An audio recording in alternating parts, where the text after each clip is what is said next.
Missed the live sessions? We've got you covered. Hello, my name is Reza Motalapur. I'm the founder and CEO of Ingwe Immigration. This recap dives into the most important updates and insights from the first quarter of 2025, focusing on immigration and global mobility trends across Canada, Europe, the Caribbean, and beyond. Spain is one of the hottest destinations for foreign workers, investors, professionals, and families looking to have a base in this Mediterranean country. But as you may all know already, it's that one of those countries that is now changing and closing its Golden Visa program as of April 3rd, 2025. Yes, that's the Golden Visa Residency program for Spain. However, there are other programs Spain also has to offer that are not closing. Comparing Spain's residency options, which one is right for you? Let's break down the details for you. The non-lucrative visa in Spain versus the golden visa. Let's look at the big numbers here. The visa is aimed, the non-lucrative, at retirees and individuals with passive income sources, pension, rental income, dividends, interest rates, right? So you don't have to be retired, but you have a lot of passive income that allows you to cover your expenses. You don't need to actually actively work. It allows you to reside in Spain long term, but does not permit employment or self-employment in the country. Advantages of the NLV are no investment required, no employment necessary. You can include dependent family members. Leads to Spanish citizenship after 10 years if you meet the residency requirements. What are the disadvantages? Well, you cannot work or run a business in Spain under this. Your income must come from a non-active source to be eligible. You must meet strict residency requirements to renew it and eventually apply for permanent residency at the 5-year mark. So those are the disadvantages.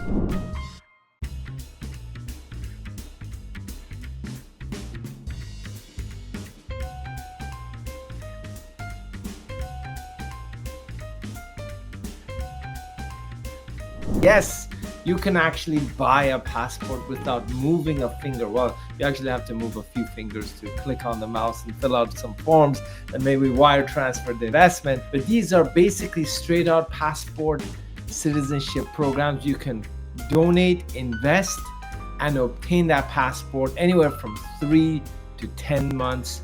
Key data and statistics on some of these Caribbean island investment programs. The St. Lucia Island granted applications were 70%, right? Until that time, it was like over 70% were applied and granted. So what happened in 2022 to 2023, like more about 50% were not granted. Did they all get refused? No, it doesn't mean they were refused. In 2022 to 2023, only 8 applications were denied out of the total 1,076. What happened to the rest of those 500 whatever applications? How did they disappear from the statistics? Well, they were withdrawn, abandoned, or did not proceed with investment to finalize the citizenship process because their approval letter expired. So sometimes when they know they're going to be denied, they will withdraw because they're missing documentation or there's concerns.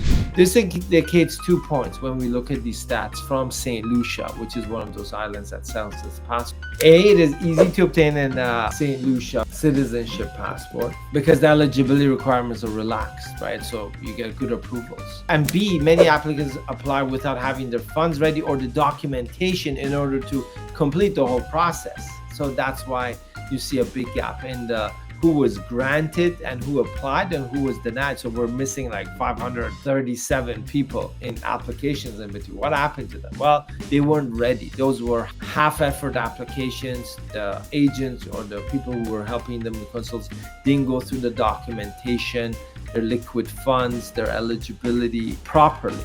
And another very interesting fact from the reports is that over 69% of applicants seeking St. Lucia citizenship and passport invested in real estate projects, not the government economic fund, nor the government bond. So only 22% donated to government fund and 8% opted for the St. Lucia bond program, which interestingly enough has the best ROI out of all the CBI options for St. Lucia passport. So there's no return on it, but the point is you get your money back after 5 years. And that's what we think is the best investment or in the top 3 Caribbean island passport program in terms of your ROI versus value, cost benefit analysis.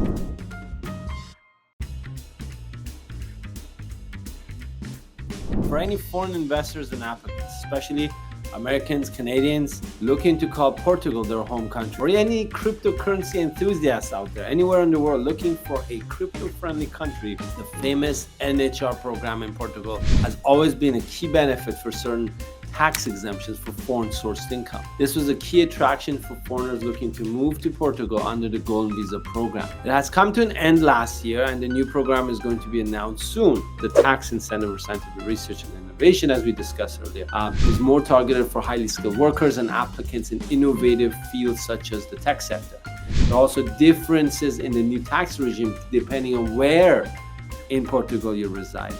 Right? It's not one size fits all NHR, but rather very specific to the occupation, the business activity, the type of income, and the region of Portugal, if you're in mainland or the islands. The new proposed tax regime in Portugal, which is planned to be passing in Parliament and become law, and everyone has an idea about it, is going to implement the following: capital gain exemptions on the sale of crypto assets held for more than 1 year. So you do need to have hold that for more than 1 year. No wealth tax, no inheritance tax for the direct family members, no gift tax on foreign-based assets.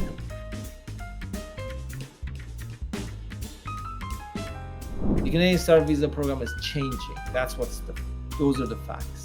This is a fact that started materializing last year with multiple changes that everyone should already know about the Startup Visa program. Removing the peer review, capping the number of letters of support by each designated organization, changing closed work permits to open and updating work permit eligibility criteria under the Startup Visa program. But is it changing again this year? And the answer is most probably yes. We're expecting 2 major revisions to the Startup Visa program this year.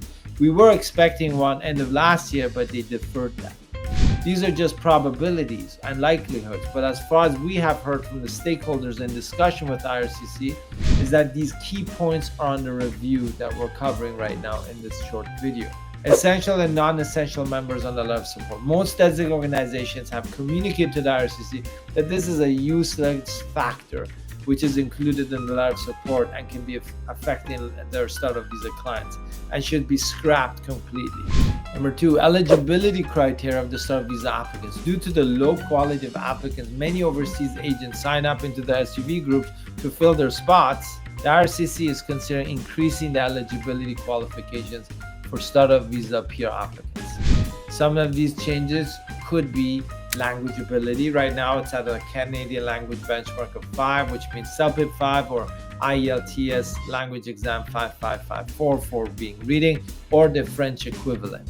Another key eligibility factor which can be added is previous business ownership or senior management paid work experience. Right now the Startup Visa program has 0 work experience requirements. Thanks for watching today's video. Feel free to subscribe and tune in into our weekly live sessions every Thursday at 11 a.m. North America Eastern Standard Time, so you don't miss the latest news, updates, and insights on global mobility. See you soon.